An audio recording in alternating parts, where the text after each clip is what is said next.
Lord. హల్లెలూయా. దేవుని పరిశుద్ధమైన నామానికి స్తోత్రం కలుగును గాక.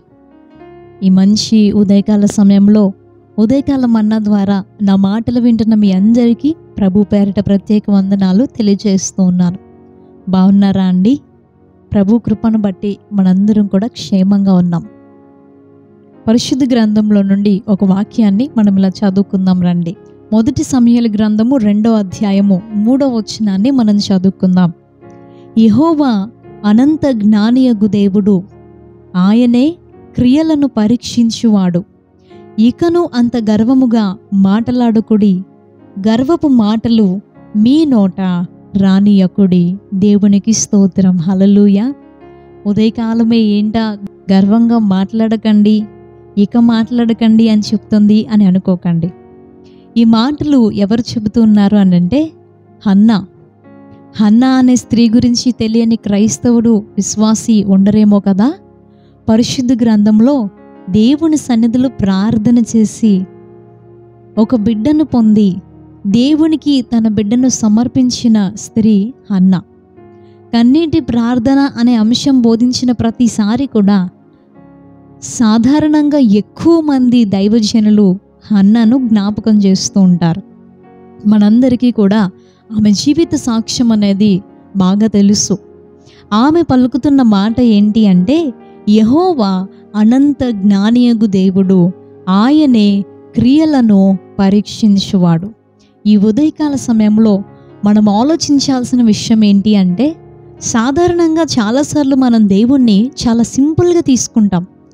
దేవుడు ప్రభు అయిన యేసుక్రీస్తు వారు అని అంటే మనలాగే ఆయన కూడా ఉంటాడు, మనకున్నంత జ్ఞానం కంటే కొంచెం ఎక్కువ ఉంటుందేమో అనే ఆలోచనతో చాలామంది దేవుడంటే భయం లేకుండా దేవుణ్ణి తక్కువ అంచనా వేస్తూ ఉండేవారిని మనం గమనిస్తూ ఉంటాం.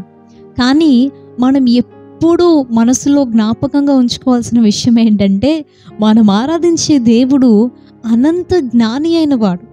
ఆయన మనలాంటి వాడు కాదు, అనంత జ్ఞాని. ఆయన జ్ఞానానికి ఇంకా మితి లేదు. ఆయన జ్ఞానాన్ని మాటలతో ఇంకా మనం వర్ణించలేం. అనంత జ్ఞాని అంటే ఇంకా జ్ఞానానికి అంతమే లేదు. అంతటి జ్ఞానము కలిగిన దేవుడు మనం ఆరాధించే దేవుడు. దేవునికి మహిమ కలుగును గాక. ఆమేన్. ఆయన అనంత జ్ఞాని అయిన వాడు. ఆయన ఏం చేస్తాడు అంటే క్రియలను పరీక్షిస్తాడు.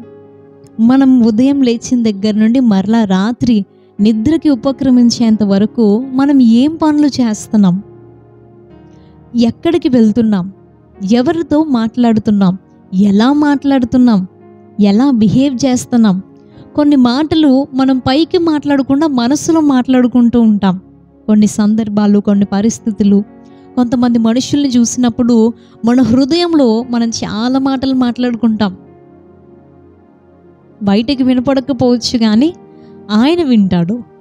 ఆమెన్. అవును. అందుకే హన్నా చెబుతుంది ఏమనంటే, ఆయనే క్రియలను పరీక్షించువాడు. ఇకను అంత గర్వముగా మాటలాడకుడి, గర్వపు మాటలు మీ నోట రానియకుడి. ఎందుకంటే ఆయన క్రియలను పరీక్షించడం మాత్రమే కాదు, మన మాటలు కూడా వింటాడు. మలాకీ గ్రంథంలో రాయబడి ఉంది, దేవుని అందు భయభక్తులు కలిగిన బిడ్డలు మాట్లాడుతూ ఉండగా దేవుడు చెవియొగ్గి మరీ ఆలకిస్తాడు అని. చాలాసార్లు మనం అనుకుంటాం, మనం మాట్లాడుకున్న ఈ మాట మనస్సులో వరకే కదా, మనకి మాత్రమే వినిపిస్తుంది కదా, ఎవరికి వినిపించదులే. మనం చేసే ఈ పని, మనం చేసే ఈ చెడు కార్యము, లేదంటే మనకు కలిగిన ఈ అసూయ, ద్వేషము, ఏవో గర్వపు మాటలు, ఇవన్నీ కూడా అందరికీ తెలియదు, రహస్యంగా ఉంచాను అని మనం చాలాసార్లు మనల్ని మనం సముదాయించుకుంటూ ఉంటాం. కానీ అందరికీ పైన దేవుడు ఉన్నాడు అని, ఆయన అనంత జ్ఞాని అయిన వాడు మన మాటలు వింటాడని, మనం చేసే ప్రతి క్రియను పరీక్షిస్తాడు అనే విషయాన్ని మర్చిపోతూ ఉన్నారు. ఈ ఒక్క విషయాన్ని కనుక మనిషి మనసులో ఉంచుకుంటే ప్రతి క్షణం దేవుని భయం అనేది హృదయంలో ఉంటుంది. పాపం చేయడానికి సాహసాలు ఎందుకు చేస్తున్నారు ఈ రోజుల్లో అనంటే, దేవుడు నన్ను చూస్తున్నాడు, నన్ను పరీక్షిస్తాడు అనే విషయాన్ని మర్చిపోవడం ద్వారానే. కాదంటారా? హన్నా అంటుంది, దేవుడు క్రియలను పరీక్షిస్తాడు.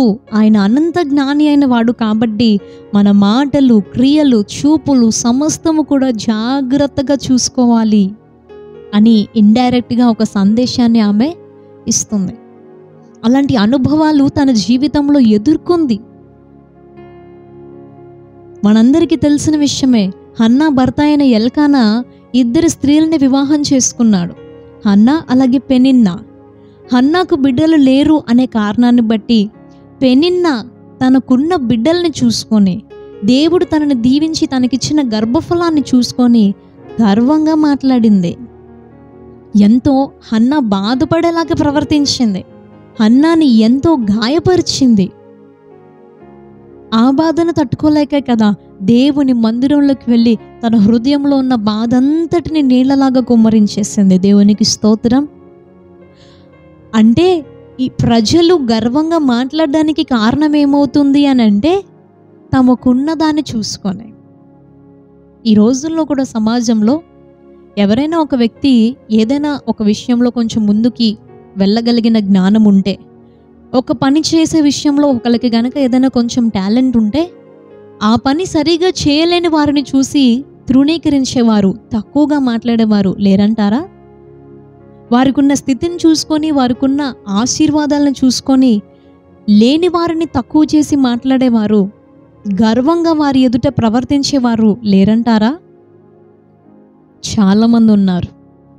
కానీ మనం ఎప్పుడు గుర్తుంచుకోవాల్సిన విషయం ఏంటంటే, ఈరోజు మనం కలిగి ఉన్నాం అని చెప్పుకునే ప్రతిదీ కూడా మన సొంత కష్టంతో సంపాదించింది కాదు, కానీ దేవుని కృప వలన మనం పొందామని. హల్లెలూయా.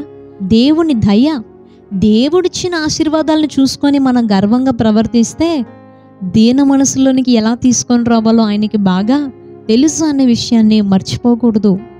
తక్కువ చేసి గర్వంగా వారి ఎదుట ప్రవర్తిస్తే దేవుడు మన క్రియలను, మన మాటలను పరీక్షిస్తున్నాడు అని మర్చిపోతున్నాం. మనం చేసే ప్రతి క్రియను బట్టి దేవుడు మనకి ప్రతిఫలాన్ని ఇస్తాడు. పరిశుద్ధ గ్రంథంలో దావీదు గారు అంటూ ఉన్నారు, 18వ కీర్తన 20వ వచనాన్ని ఒకసారి మనం చదివితే అక్కడ ఒక అద్భుతమైన మాటను దావీదు గారు అంటూ ఉన్నారు. 18వ కీర్తన 20వ వచనం నుండి, నా నీతిని బట్టి యెహోవా నాకు ప్రతిఫలం ఇచ్చెను, నా నిర్దోషత్వమును బట్టి నాకు ప్రతిఫలము ఇచ్చెను. యెహోవా మార్గములను నేను అనుసరించుచున్నాను, భక్తిహీనుడనై నేను నా దేవుని విడిచిన వాడను కాను. 24వ వచనం కూడా, కావున యెహోవా నేను నిర్దోషిగా నుండుట చూచి తన దృష్టికి కనబడిన నా చేతుల నిర్దోషత్వమును బట్టి నాకు ప్రతిఫలము ఇచ్చెను. దయగల వారి ఎడల నీవు దయ చూపించుదువు, యథార్థవంతుల ఎడల యథార్థవంతుడుగా ఉందువు, సద్భావము గలవారి ఎడల నీవు సద్భావము చూపుదువు, మూర్ఖుల ఎడల నీవు వికటముగా ఉందువు, శ్రమపడు వారిని నీవు రక్షించదవు, గర్విష్ఠులకు విరోధివై వారిని అణచివేసదవు. 27వ వచనం దాకా ఈ మాటలన్నీ కూడా దావీదు చెప్తున్నాడు. నా నిర్దోషత్వాన్ని దేవుడు చూశాడు, నేను ఎలా యథార్థంగా ప్రవర్తించానో అది దేవుడు చూశాడు. ఆ చూసిన దేవుడు, నా క్రియలను పరీక్షించిన దేవుడు నా నిర్దోషత్వాన్ని బట్టి నాకు ప్రతిఫలం ఇచ్చాడు. మనం ఎలా ఉంటామో దాన్ని బట్టి ఆయన మనకి ప్రతిఫలం ఇస్తాడు. మనం ఏం చేస్తున్నామో దాన్ని బట్టి ఆయన ప్రతిఫలం ఇస్తాడు. కొంతమంది అనుకుంటూ ఉంటారు ఏమనంటే, నేను ఎంత చెడు చేసినా కూడా దేవుని దగ్గర నుండి నాకు ఏ శిక్ష రావడం లేదు, అంతా మంచిగానే జరుగుతుంది కదా, దేవుడు కనుక నాతో ఉండకపోతే ఈ ఇల్లు ఎలా కట్టగలను, ఈ పెళ్ళి ఎలా చేయగలను, లేదంటే ఈ విషయంలో నేను ఎలా దీవించబడగలను అనుకుంటూ తాత్కాలికంగా కనిపించే ఆశీర్వాదాలను చూసుకొని దేవుడు నాతోనే ఉన్నాడు అనే భ్రమలో బ్రతికేస్తున్నారు. దేవుడు పరిశుద్ధ గ్రంథంలో క్లియర్గా చెప్పారు, స్పష్టంగా ఏమని అంటే, ప్రతి వానికి వాని వాని క్రియల చొప్పున నేను సిద్ధపరిచిన జీతం నా యొద్ద ఉన్నదే, ఇదిగో నేను త్వరగా వచ్చేస్తున్నాను. ఆయన రెండవ రాకడలో తిరిగి వచ్చినప్పుడు మనం ఏం చేశామో ఏం మాట్లాడామో అన్నీ ఆయన గ్రంథంలో రాయబడి ఉన్నాయి. వాటన్నిటిని బట్టి ఆయన మనకి తీర్పు తీర్చబోతూ ఉన్నాడు. మనం మాట్లాడే ప్రతి వ్యర్థమైన మాటకి కూడా దేవుని ఎదుట మనం లెక్క చెప్పాలి. మనం చేసిన ప్రతి క్రియకి కూడా ఆయన రాకడలో ఆయన ఎదుట నిలబడినప్పుడు మనం ప్రతిఫలం పొందాలి. ప్రతి వ్యక్తి చేసిన క్రియలను బట్టి ఆయన జీవితాన్ని మాత్రం సిద్ధపరుస్తున్నాడు. కొన్నిసార్లు దేవుడు మనం ఇక్కడ ఉన్నప్పుడే కొన్ని హింట్స్ ఇస్తూ ఉంటారు, కొంచెం హెచ్చరిక చేస్తూ ఉంటారు, మారు మనసు పొందుతామేమోనని. తన వాక్యం ద్వారా, కొన్ని చిన్న చిన్న దెబ్బల ద్వారా మనకి బుద్ధి చెప్పాలని ప్రయత్నం చేస్తూ ఉంటారు. వాటిని అర్థం చేసుకొని మన క్రియల్ని మార్చుకుంటే, మన ప్రవర్తన, మన మాటల్ని సరి చేసుకుంటే మరలా ఆయన దీవిస్తాడు. అదే కాకుండా ఆయన ఇచ్చే అవకాశాలని చేతగానితనంగా కనుక మనం తీసుకున్నట్లయితే ఆయన సిద్ధపరిచిన జీతాన్ని ప్రతిఫలంగా పొందక తప్పదు అని మనం జ్ఞాపకం ఉంచుకోవాలి. మనం ఇతరులకు దయ చూపితే దేవుడు మనకి దయ చూపుతాడు. మనం యథార్థంగా బ్రతికితే దేవుడు మన యందు యథార్థవంతుడిగా ఉంటాడు. మనం గనక గర్విష్ఠులుగా ఉంటే గర్విష్ఠులకు విరోధి అవుతాడంట దేవుడు. గర్విష్ఠులకి విరోధి అయి వారిని అణిచివేస్తావు అని దావీదు అంటూ ఉన్నాడు. గర్వం అనేది దేవుని నుండి మనల్ని దూరం చేసే బలమైన ఆయుధం. ఈ ఉదయకాల సమయంలో దేవుడు మనకి తెలియజేస్తూ ఉన్నాడు ఏమని అంటే, దేవుడు క్రియలను పరీక్షించేవాడై ఉన్నాడు.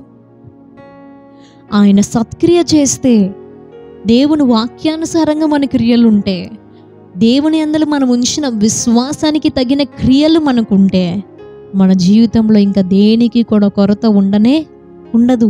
చాలామంది ఈ రోజుల్లో విశ్వాసులు అని చెప్పుకుంటూ ఉంటారు, కానీ క్రియలు మాత్రమే ఉండవు. దేవుని వాక్య సంబంధమైన క్రియలు ఉండవు. దానివల్ల వచ్చే ప్రతిఫలం ఏమీ లేదు. క్రియలు లేని విశ్వాసము మృతము అని దేవుని వాక్యం సెలవిస్తూ ఉంది. మన క్రియలు విశ్వాసంతో కూడినవై ఉండాలి. మన క్రియలు చూపించాలి మనం దేవుని కోసం నిలబడ్డామని. మన మాటలు గర్వం లేకుండా దీన మనసు కలిగినవై ఉండాలి. ఆయన అనంత జ్ఞానియగు దేవుడు.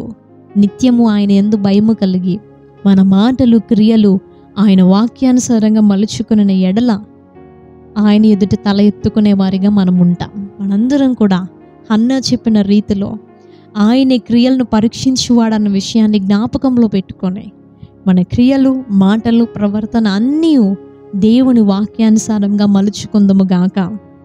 దావీదు పొందిన శాశ్వతమైన కృపను మనందరం కూడా పొందుదము గాక. దైవాశీర్వాదాలు మనందరికీ ఉండును గాక. ప్రార్థన చేసుకుందాం. పరిశుద్ధుడా, ప్రేమగల తండ్రి, నీకు స్తోత్రమయ్యా. నీవు క్రియలను పరీక్షించు దేవుడు అయి ఉన్నావు. దేవా, నువ్వు అనంత జ్ఞాని అయిన వాడవు. గర్వపు మాటలు మాట్లాడు వారికి నీవు విరోధి అవుతావు. నిత్యము నీ యందు భయము కలిగి నీవు మమ్మల్ని పరీక్షిస్తున్నావు అనే విషయాన్ని జ్ఞాపకంలో ఉంచుకొని నీ వాక్యానుసారంగా నడుచుకునే జీవితాన్ని మీరు మా అందరికీ దయచేయండి. సత్క్రియలు చేసే నీ ఎదుట రేపు తల ఎత్తుకునే వారిగా ఉండే ధైర్యాన్ని మా అందరికీ మీరు దయచేయండి. ఈ ఉదయకాల సమయం నాయన, ఈ ప్రార్థనలో నాతో పాటు ఏకీభవిస్తున్న ప్రతి బిడ్డను మీరు దీవించండి. నిత్యము ఈ రోజు అంతా చేసే ప్రతి క్రియ కూడా నీ యందు భయము కలిగి నడుచుకునే కృపను మా అందరికీ దయచేయమని యేసు నామములో ఈ ప్రార్థన అడిగి వేడుకుంటున్నాం పరమ తండ్రి. Amen, amen. ప్రభువైన యేసుక్రీస్తు వారి నామంలో మరొకసారి మీ అందరికీ ప్రత్యేక వందనాలు తెలియజేస్తూ ఉన్నాను.